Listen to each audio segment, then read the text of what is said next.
What's going on, guys? Seth and Sheba here doing a TLG reacts to the Ghost of Yotei State of Play gameplay deep dive that came out earlier today. We'll be watching through this and reacting to it and talking about it.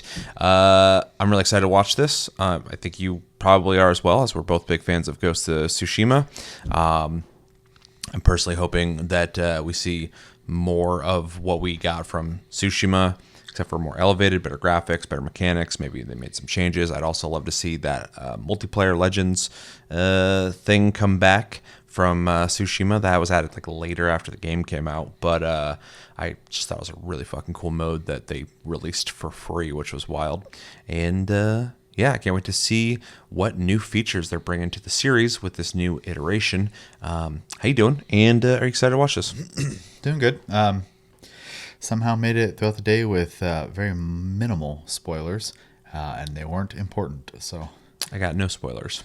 I got one, but depending on if it actually is in this or not, we'll see. So, and then yeah, I mean, like you said, fan of the first title. And honestly, I just need it to be a decent story and similar gameplay, and I'll be happy. So yeah, same.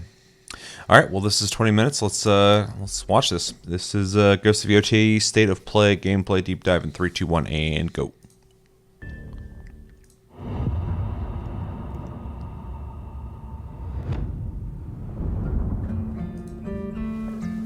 Hello everyone, this is Jason Connell and Nate Fox from Sucker Punch Productions. Ghost of Tsushima was an honor to be a part of, and today Nate and I get to share more about our next game, Ghost of Yotei. We'll be sharing how we've crafted the game around exploration while keeping Atsu's tale of vengeance front and center. We'll also talk about ghost combat and how it's evolved, and we'll introduce for the first time some new special modes of play. But let's start things off first by talking about a Japanese folk legend, the Onryo. Is that motherfucker you gotta find in Phasmophobia? Yo.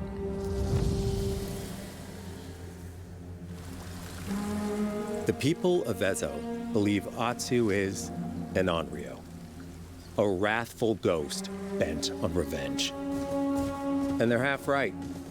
Atsu doesn't care if she lives or dies, so long as she can punish the Yotei Six, a ruthless gang who slaughtered her family.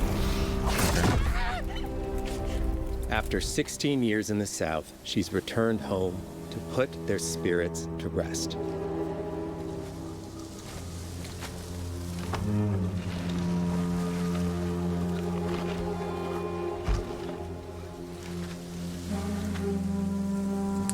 Definitely much better looking than the last game.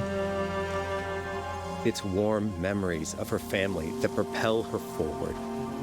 When Atsu returns to her childhood home, with the push of a button, you can experience those cherished times.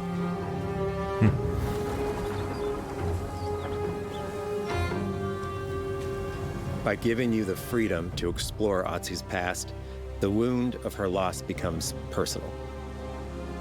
It's that pain that pushes her forward. Hunting down the Yotei Six is a near impossible task. She'll face 1,000 blades. But the Onryo is relentless, and with each victory, the ghost story around her grows. So already it's kind of interesting that they're showing that you'll be able to jump back into the past and experience things, and they sound pretty clear on saying if you want to, which is kind of cool. Kind of reminds me of a clever way to do like how a lot of games will have like an open world, but you find like logs, or you like hit a button and like a bunch of people pop up real quick and you start hearing like audio dialogue. Kind of reminds me of that, except for it's more of an interactive experience you can hop in and out of. So that's kind of cool sounding. yeah, my only concern is like if it's never prompting me to do it, I am just gonna forget to do it. I'm sure it'll prompt you. So I'm sure something will pop up and be like, this is an area you can do this in. So, all right.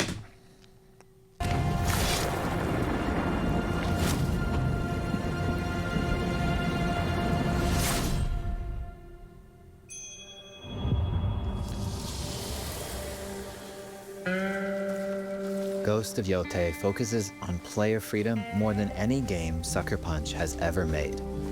But it's also a game that, at its heart, is inspired by so many of our favorite wandering samurai films.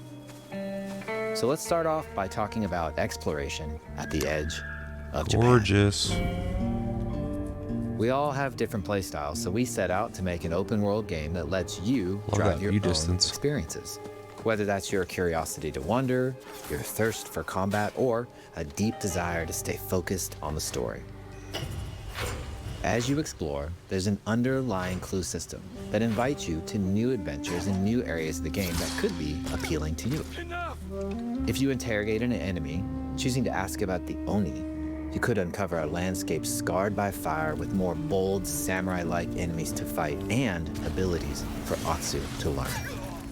Or if you ask about the Kitsune, might lead you to an area filled with snow and deception, enemies that ambush you, and new ninja-like tactics to study.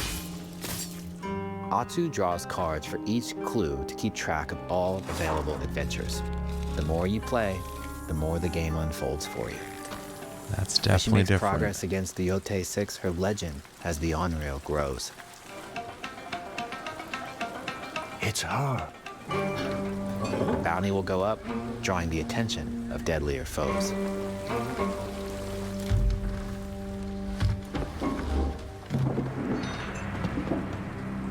Are you lost? I'm looking for some old friends.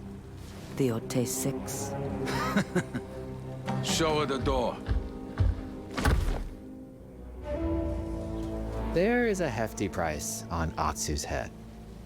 Now, Atsu can also hunt down her own bounties that bring her all around the land. This is a lucrative way to make some money to fuel her vengeance quest. They're definitely making it into more of a sandbox than it already was. Yeah.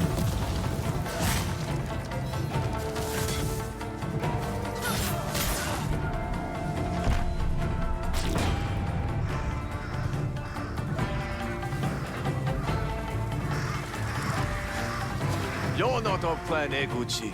You're here for my bounty.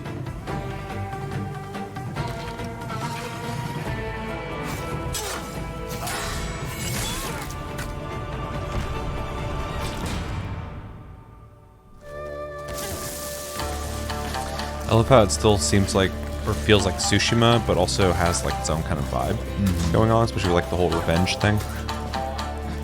And going after like 6 people, even though it kind of reminds me of altars of reflection. kind of reminds me of Saints Row 2, where like there's the 3 gang leaders and you had to do so much in their territories to draw them out, basically. Oh, yeah. So it's kind of weird to remind me of that, but other games have done it too.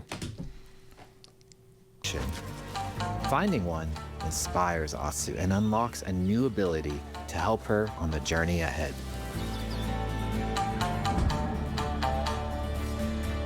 They are fun to find on their own, but for a quicker route, you can always buy a traveler's map from the cartographer. Ghost of Yotei isn't going to rush you through anything. You can choose what motivates you most. But we think the best way to play is to simply pull out your spyglass, find something interesting on the horizon, and enjoy the ride. Let's ride. I like that it's leaving a trail in the grass. What they promised us in the original Fable on Xbox. Never got it. Finally, it's here.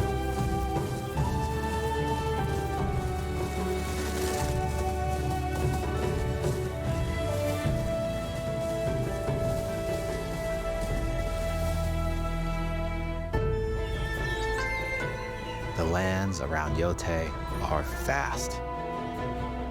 It's not about checking it all off, it's about engaging in the content that gets you excited. Embrace that curiosity and let the wind guide you on your hunt. The first game too, but like the world looks so cool. Ezo is a dangerous place. Atsu always wields a weapon. As for which, that's up to you. Will you choose a katana, spear, a surigama, odachi, or dual swords. Oh, interesting. Each is uniquely effective against a particular enemy and has their That's own cool. set of upgrades to discover and master. Plant Saito banners. Let's see how she uses these weapons in the field. It's interesting because Searching I for leads mostly used on the Lord Saito. like stealth stuff in the first game, but I was still just using a katana, right? So From our soil. The soldiers needed more to free you. Free us. Inokichi steals our crops while our families starve. Atsu's no samurai or ninja. No. She's a lone wolf mercenary who'll use every can you throw a advantage, spear? every dirty trick. Fuck to win yeah. fights.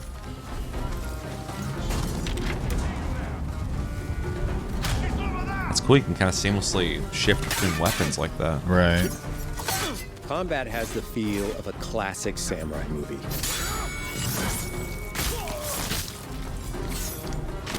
Every motion counts. It's about lethal precision. The fucking dual blades is pretty cool. So I like the spear as I'll well. say I'm a big fan of spears usually. I just like to throw it. It's awesome. If an enemy swings hard, Atsu can lose her weapon. But if she's quick, Interesting. she can disarm them. Cool. Oh yeah, dude, the spear looks awesome. I want to see this big old sword. Choose the right weapon for the job. To fight a massive enemy, her huge Odachi blade is best.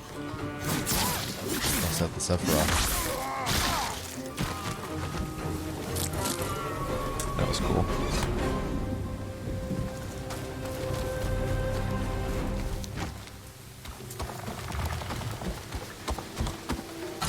He looks like the one in charge. Tonight, we feast!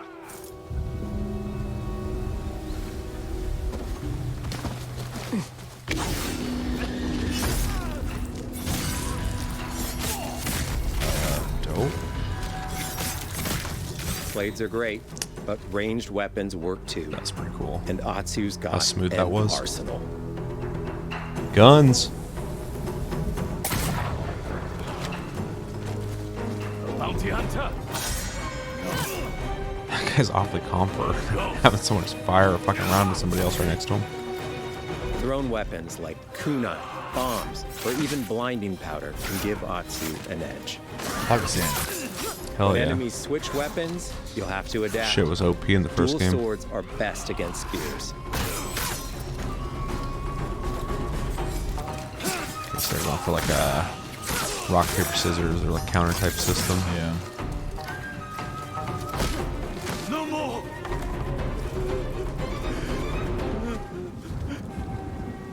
Tell me what you know about Saito. Atsu doesn't always fight alone. She'll meet several allies on her hunt, including a mysterious wolf.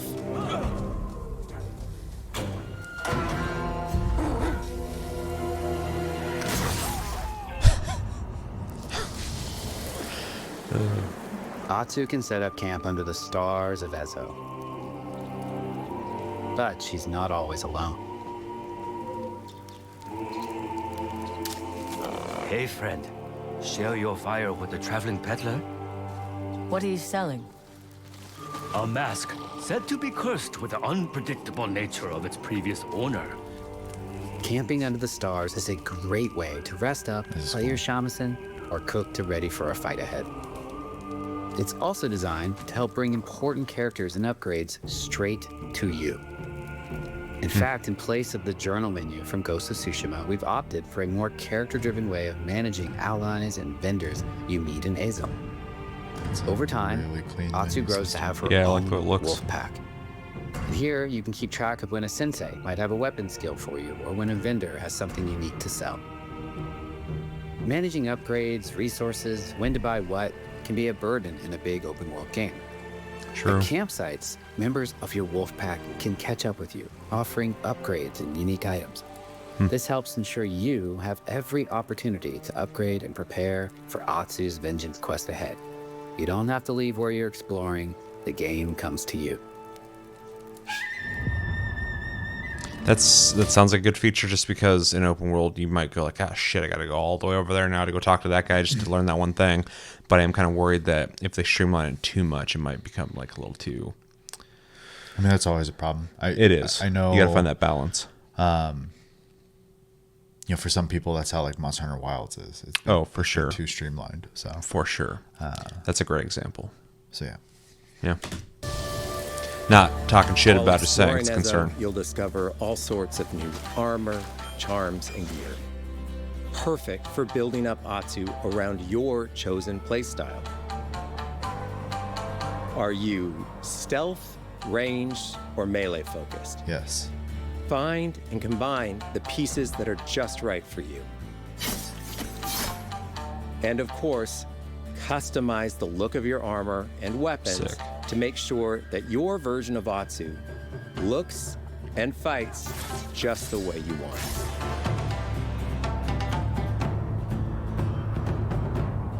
Yeah, there's a lot of options. Dope. Love it.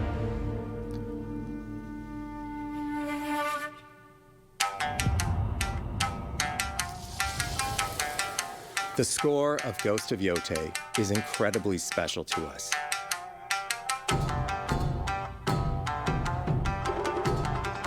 Our amazing composer, Toma Otoa, has created a mashup of Eastern instrumentation with Western flavors, brought to life through an exciting collaboration of many talented artists.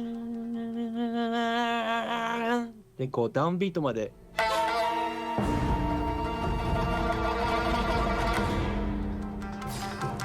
If you like what you heard, we're releasing 2 tracks featured in today's State of Play on your favorite streaming service immediately after the show. That's cool. That's cool.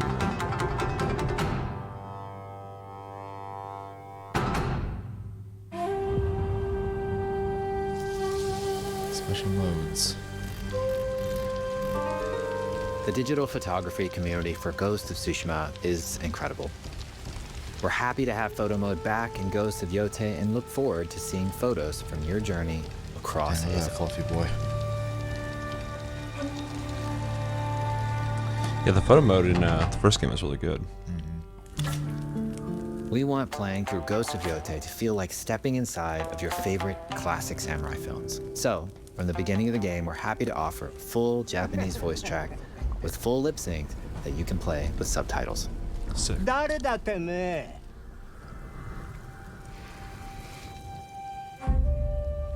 That's a dope hill.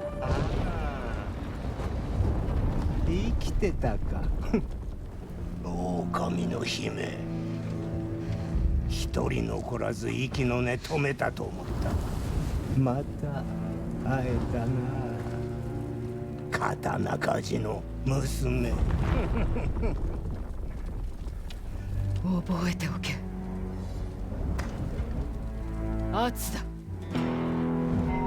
To take the feeling of stepping into a classic samurai cinema experience one step further, we are honored to once again partner with acclaimed director Akira Kurosawa's estate for Kurosawa Mode, which emulates his classic black and white films. Sick. I'm glad that wasn't like a one-off thing.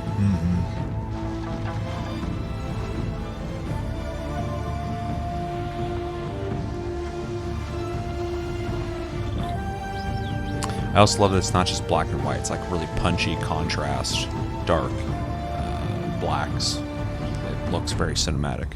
Well, yeah, you could tell they really wanted For to make sure Ghost it of looked Yotei, like we wanted to black and celebrate white 2 film other and influential not just directors who black have and white an colors. impact on the genre Not just as a whole. desaturation.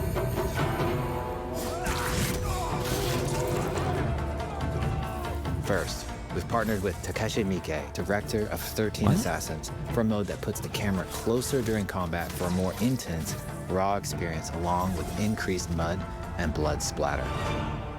That's And weird. lastly, we've partnered with the director of Samurai Champloo, Shinichiro Watanabe. Turn this mode on to listen to some original lo-fi tracks directed by Watanabe himself. What? I didn't think they'd be able to do more than just the Kurosawa mode, but that's actually really neat Yeah, for sure. that they're Takeshi Miike, how the like that's so weird. And then this.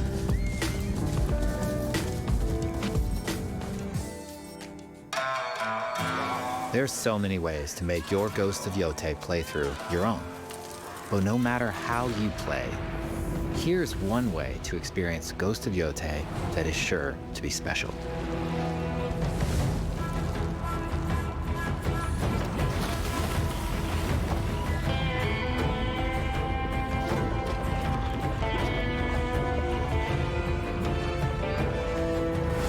Oh,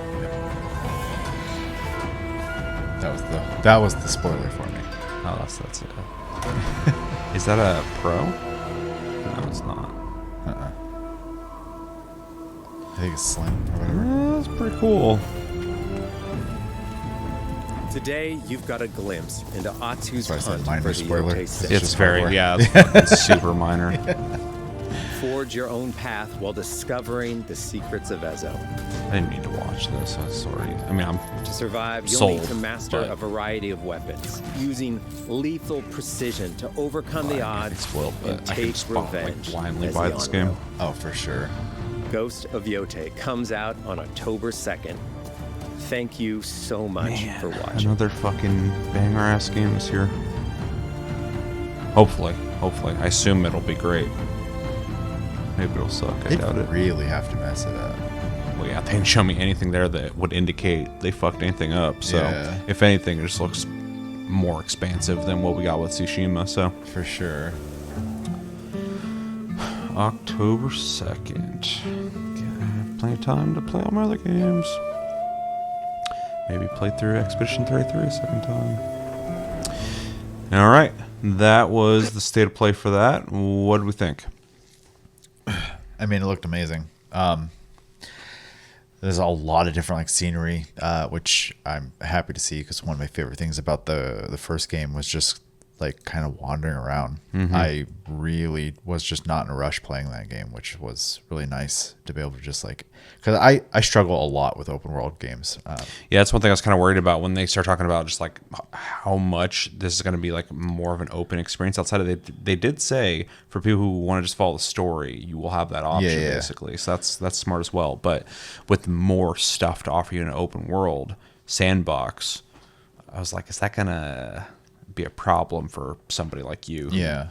Well, and then like fortunately with the first game, because it was also technically an open world experience as well, I didn't feel like I don't know my typical problems with them. Like I was able to explore and take my time with it while still staying on track with the story the whole time as well. So they hit a pretty good balance, I think, with the first game. Combat looks dope, expanded upon. I love the different weapon types. I'm so looking forward to trying out the spear specifically. That looks a lot of fun. Yeah, let's see. All the customization stuff, I loved that about the first game a lot. There was just like I was changing my look all the time in that game. I'm excited to do that again. Did they mention stances, or did they get rid of that? I didn't hear them mention it, but maybe they swapped it out because in the first game you're playing like a samurai guy, Yeah. and in this you're kind of just playing someone on a revenge story. Yeah. So maybe they. That's got what I'm wondering if they rid of replaced it with just having different weapons. Yeah, having like multiple weapons you can swap between Yeah, and stuff. that'd be interesting. Yeah. Because I liked how seamless the stance combat was in the first game, but it's the thing I could take or leave. Well, it's also that game's version of its rock paper scissors system, which Yeah. in this case they're doing more of a like weapon versus weapon rock paper scissors Yeah. system. It seems like It's probably what they did was just replaced it. yeah. The VA work in both versions sounds fantastic, which is great. I'm very tempted to try it in both. Yeah, what else can I say? I mean, honestly, I just feel like I'm just gonna gush the whole time. I didn't see a single thing that looked like bad in this preview. The first game was like probably one of the best PlayStation games I've personally played. So between that and God of War, Ragnarok, phenomenal. Like that's what I think of when I think of Sony games. So. But yeah, I mean, overall, I'm just looking forward to playing it, and the fact that it's coming out this year, Is kind of nuts because this year's very full already. I'm just glad it's not like in the middle of December. For sure. And then for me, I'm sure it'll be a heavy contender for Game of the Year because I absolutely adore the first game. So Yeah. Yeah, it'll probably. I mean, I haven't played it yet, so I don't know. I don't want to speculate too much, but it'll probably be in my top 5 easily. But we'll see. Played a lot of good games this year already. So, anything else? Yeah. So overall, I'm really happy with what they're doing here. Like I said, when we're watching this, I like that it feels like Ghost of Tsushima, but also feels like it's its own thing, which is kind of a hard thing to do. It doesn't just feel like a copy of the first game, but it doesn't feel too far departed where I'm like, you're going in a direction I don't like. Visually, it looks like a better graphics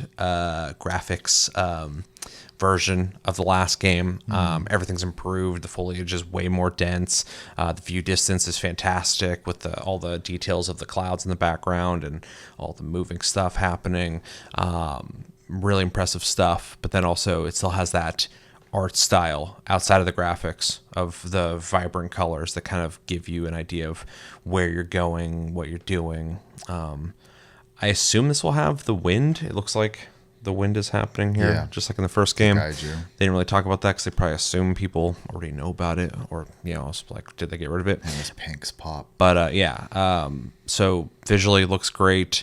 It definitely seems like they're going in a direction of being more of a sandbox, like I said before, way more choices on how you want to play, but also kind of similar to Death Stranding 2, which we're reviewing this month. We'll be talking about at the end of the month for Game of the Month. Death Stranding 2 has like all these options for like people who like you can skip like bosses in that game if you want to, which I would never, but there's people out there who maybe don't want to be challenged with a boss or whatever. This game sounds like it's kind of going the same direction of like you can play it how you want to play it, and whether you just want to focus on the story or go find these like combat scenarios where you're fighting constantly, met with, I'm sure, like difficulty settings and all sorts of stuff. It sounds like you can really play this game how you want to play it, depending on what kind of player you are. I'm somebody obviously who likes to sneak around and take people out, but also I really enjoyed the combat in Ghost of Tsushima, so I will want to be seeking out, similar like when you play like a Far Cry, all these different encampments and just taking people out. Kind of like what I did in Tsushima. I would always go in stealth, but then if it went crazy, then I'd obviously go loud. But yeah, really excited for that. I think it's a really cool emphasis they got going on for play how you want, which I always appreciate when people do that, but some people do it better than others. The new combat system, seemingly replacing stances. Let us know in the comments if you know for sure if that's what they're doing here with the different weapons. I think is really cool looking. I like how seamless it is. It also seems flexible in how you can fight with these weapons. It doesn't seem like you're just pressing a button. Like you can even throw the spear. Is awesome. That gives you a tool to use in combat. But then also I forgot what it's called, but the chain with the sickle. A comma, I think. Being able to throw that at somebody and pull them over and like execute them is really neat as well. Specifically, if you're like stealthing around, it gives you some distance. But then we also saw I love using it as like a basically to pole vault and then kick somebody. There's a scene in a little bit, I think, where they did like stealth kill 3 people and it was like super smooth. Looked great. So it's kind of the quality and the visuals you'd expect from a big PlayStation, dev. And so I'm very happy with how it turned out. Looks fucking awesome. But combat just looks a lot of fun. So does the stealth, even though we didn't see a whole lot of it here, but just don't be seen and take people out. So I assume it's going to work that way. I'm sure they also want to make sure to show off the combat. So it's definitely more important than what we already know is going to be in the game of sneaking around and taking people out. But we do get a taste here. And then also ranged weapons, including guns, is really interesting. It seems like the gun's pretty powerful, but you're going to have to fire it and then probably have to go into combat because the longbow. You'll have to reload that thing. I'm sure it takes a while. So the interrogation system I think is also interesting. Again, kind of a la carte, playing how you want, looking for the things you're looking for. And then the bonfire camp system where people who may have things you need to go seek out, but you're just not doing it, they kind of send them to you. I think it's kind of a smart system to kind of assist you in just making sure you're keeping up to date with all the things that you could be doing right now, including shops and if you need to learn to move or whatever. I gotta see in practice. It sounds good on paper. If it makes the game less immersive or too simple, that could be an issue for me, but I don't think it's gonna be. It's just anytime I see stuff like that, I always have to assume that it could possibly make the game a little less, I don't know, too streamlined, I guess. Yeah. So like we already talked about. So, and then the pet system, I'd like to see how that works. They kind of said that it's like your partner or teammate for a little bit. That there are multiple throughout the game. Yeah, well, we saw in the picture, she was with a bear. The bear, yeah. Which also kind of reminds me of Far Cry, which is interesting. And then no word on Legends. Not a deal breaker for me at all, because if it didn't have Legends at all, I'd still be very excited to play this. I just, after playing what they did with the first game, I would love to see them do that again. But they have plenty of time to implement that if they want to later. So I would gladly pay for it if they wanted to charge for it this time. Overall, very happy with what I saw here. The game looks awesome. It feels like a true sequel, but also feels separate enough that, like, possibly if you didn't play the first game, you could still play this and get into it, because it has its own main character, their own story, and I love the potential of... Yeah, it's not even connected, which is nice. So. Yeah, well, I'm sure there'll be some kind of connective tissue somewhere in this, maybe a character you run into or something. But yeah, it's its own standalone story, and I love the potential of having more Ghost of whatever games where they all have their own stories in Japan. That sounds really fucking cool to me. And I'm completely sold, completely on board. Day one buy for me. Anything else? No. All right, let us know in the comments what you guys think of Ghost of Yotei. Most exciting features for you. What are some changes that you like? Maybe some changes you don't like. What do you think about how they're doing the more sandboxy gameplay, the interrogation system? How do you feel about the combat system?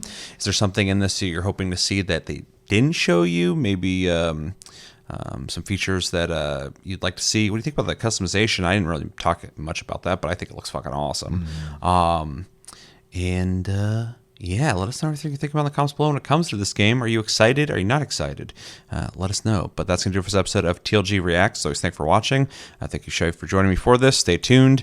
We will be doing a Tasty Cast. Hopefully there's stuff to react to. We haven't done one in like a month, so got to get back into the groove. But we got to talk about game releases, all that shit. So stay tuned for that. And if you watch anime, go check out Tasty Flicks. We are over there watching Dan to Dan soon. Not soccer. Well, we will be watching Sakamoto Days, but Kaiju number 8. Yeah, that's the one. And we take recommendations over there if there's something you want us to watch. But I've been Seth. Until the next episode, have a good one, guys, and take it easy.